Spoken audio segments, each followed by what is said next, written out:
कुलदीप को सुमन से प्यार हो गया।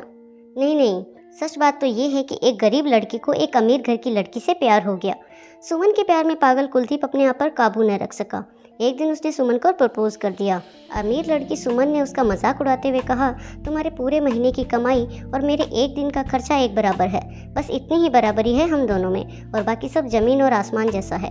तुम सोचते हो कि मैं तुम जैसे किसी से मैं शादी कर सकती हूँ?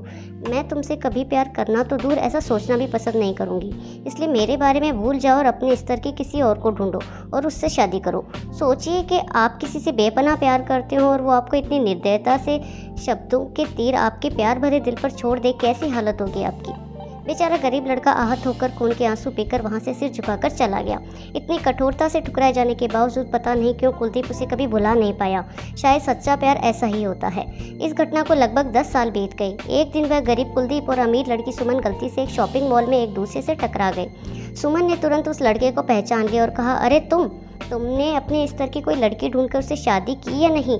मैंने अब एक बहुत ही स्मार्ट आदमी से शादी कर ली है जिसकी एक महीने की सैलरी 10 लाख रुपए है। क्यों, अच्छा हुआ ना मैंने तुमसे शादी नहीं की। कुलदीप सुमन की अब भी परवाह करता था। वो उसके दर्दनाक शब्दों को उसने आज भी पहले की तरह ही सुनकर अपने आंसू रोक लिए और कुछ नहीं कहा। सुमन अकेली मॉल नहीं आई थी। उसका पति योगेश उन्हें बातें करते देख उनके पास आ पहुंचा। लेकिन इससे पहले कि सुमन कुछ बोल पाती, उसके पति योगेश ने तुरंत उस लड़के को पहचान लिया जिससे वह बात कर रही थी और कहा, सर आप। गुड आफ्टरनून सर, मुझे लगता है आप मेरी पत्नी से मिल चुके हैं। गुड आफ्टरनून, कुलदीप ने सुमन के पति से कहा। फिर योगेश अपनी पत्नी सुमन को बोला, डार्लिंग मैं चाहूँगा कि तुम मेरे बॉस से मिलो। ये 100 करोड़ के उसी प्रोजेक्ट के स्पॉन्सर है जिस पर मैं काम कर रहा हूँ। सुमन सिचुएशन का यू टर्न देकर हैरान रह गई। अब साफ दिखाई पड़ रहा था कि न तो उसकी आंखें ना ही मुंह कुछ भी कह पाए, ऐसी स्थिति थी। कुलदीप बस मुस्कुराया और कहा, ठीक है मिस्टर, मुझे जाना होगा। मेरे पास करने के लिए बहुत महत्वपूर्ण चीज़ें हैं। आज आपको देखकर बहुत अच्छा लगा।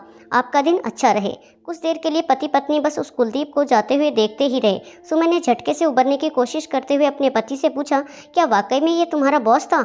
हाँ डार्लिंग, काफ़ी विनम्र व्यक्ति है ना, लेकिन उनके जीवन के साथ काफ़ी दुखद कहानी जुड़ी हुई है। उन्होंने एक बार मुझे कहा था कि वह एक लड़की से प्यार करते थे, लेकिन उसने उन्हें छोड़ दिया क्योंकि वह तब गरीब थे। इस वजह से उन्होंने जीवन में कड़ी मेहनत की और क्योंकि वे होशियार हैं वह सफल हो गए। अब वह एक करोड़पति हैं जो एक महीने के लाखों डॉलर कमाते हैं। लेकिन मैं ये ज़रूर कहूँगा कि वो लड़की से एकदम सच्चा प्यार करते थे, इसलिए वो आज भी अपने जीवन में आगे नहीं बढ़ पाए। उन्होंने अब तक शादी नहीं की। योगेश उसके गुणगान गाता रहा। योगेश ने कहा, कितनी खुशनसीब होती वह औरत अगर इस भले आदमी से शादी कर लेती। सुमन पूरी तरह से सदमे में थी और एक शब्द भी नहीं बोल सकी।